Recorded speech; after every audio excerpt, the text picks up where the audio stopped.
Hi, I'm Rev Myron. I'm a minister through Pathways of Light, and I've been a Course in Miracles student for 40 years. I'm going through the text again this year, asking Jesus to clarify for me, and then I share from that clarity. And that's what I'm going to share with you today. We're beginning with Course in Miracles, Chapter 6, Section 2. The alternative to projection. Today, we're going to look at paragraphs 4 and 5.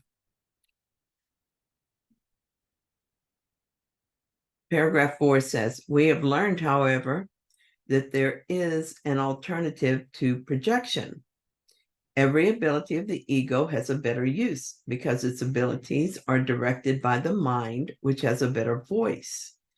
The Holy Spirit extends and the ego projects. As our goals are opposed, so is the result. The ego makes for the purpose of adding to the illusion, we're told. Whatever it is we have made through ego, the Holy Spirit can use to help us wake up. This is the only value of these lives we seem to be living. In my life, I can see the effects of my beliefs and to feel the accompanying emotions. I can see how my choices affect others. Thus, I can make an informed decision about what I want. For many years, I made my decisions based on the erroneous belief that I had needs that must be met in order for me to be happy. I did this when choosing a husband. When I was young, I met a young man who I had found very appealing.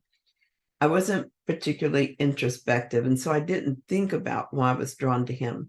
But I did know what I wanted in a partner. I wanted a stable life, something I did not have with my birth family. I wanted to be taken care of and to be made to feel special. I didn't see this man giving me what I thought I needed, so I turned from him. I found someone I felt could meet all my needs, and I fell in love with him. I honestly never considered if I could meet his needs. His needs were not my priority, and I was too immature to even recognize this as self-centered. I got what I wanted, and being entirely ego-driven, that relationship eventually fell apart. Of course it did. I was disappointed that he wouldn't love me in the way I needed and thought he was my problem. That is the ego's use of projection. Slowly, I matured and began to think of the needs of others as being important, even if I did put them second to mine. It wasn't until I found A Course in Miracles that I really changed, and even then it took a long time. I projected my own happiness, my unhappiness onto others, and I thought that the reason I was discontented had to do with the present situation, whatever that was. But now I had a way of seeing things differently. If I let the Holy Spirit heal my mind of its erroneous beliefs, I could let people just be because I didn't need anything from them. This changed everything for me as it was my introduction to love, to real love, rather than neediness, which was all I had known before. Certainly, it didn't happen all at once, but it did happen. Over time, looking at my thoughts and feelings with the Holy Spirit and accepting the atonement for them, I learned that he could use projection in a different way. He could extend love through me where I had been projecting blame. Because we're always the first perceivers of what we give, I experienced love. This breakthrough has led me to a peaceful, happy life, but more importantly, it's helped me begin to let go of the ego identity and to accept my true identity instead. Paragraph 5 says, the Holy Spirit begins by perceiving you as perfect. Knowing this perfection is shared, he recognizes it in others, thus strengthening it in both. Instead of anger, this arouses love for both because it establishes inclusion. Perceiving equality, the Holy Spirit perceives equal needs. This invites atonement automatically because atonement is a one need in this world that is universal. To perceive yourself this way is the only way in which you can find happiness in the world. That is because it is the acknowledgement that you are not in this world, for the world is unhappy. When I began my search for a new car, I remembered past experiences and judged this one by those criteria. I felt uncomfortable and at a disadvantage. I saw the salesman as my enemy, someone I was competing with. It felt really bad and jarred me out of my ego trance. I realized I was projecting, and I knew that projection would take me deeper into the illusion. It would further separate me from my brothers and so from God. I made a different choice. I asked the Holy Spirit to heal my mind. I remembered my purpose, and it was not to get a good deal on a car, but to extend love. From that different choice, I had a different experience. I treated everyone I spoke to as if they were precious to me.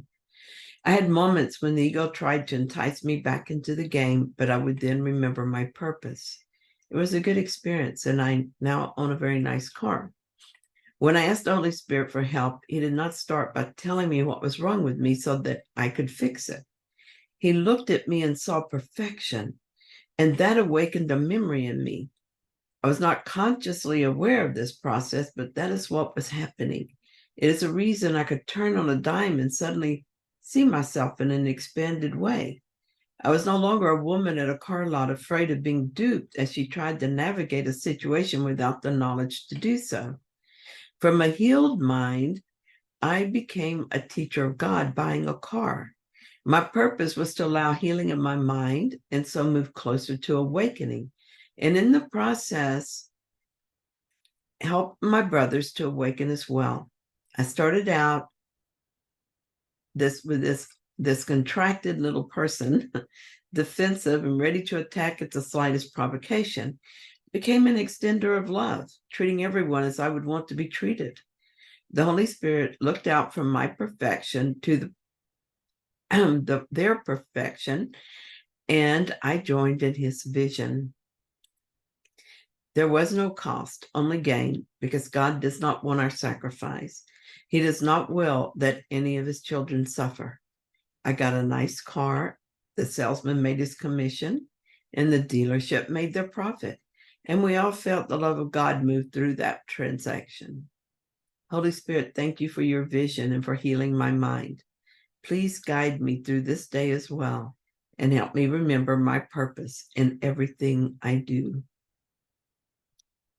Thank you so much for joining me in this reading. I hope that you found it helpful. If you did, then please like it. And if you haven't yet, please subscribe.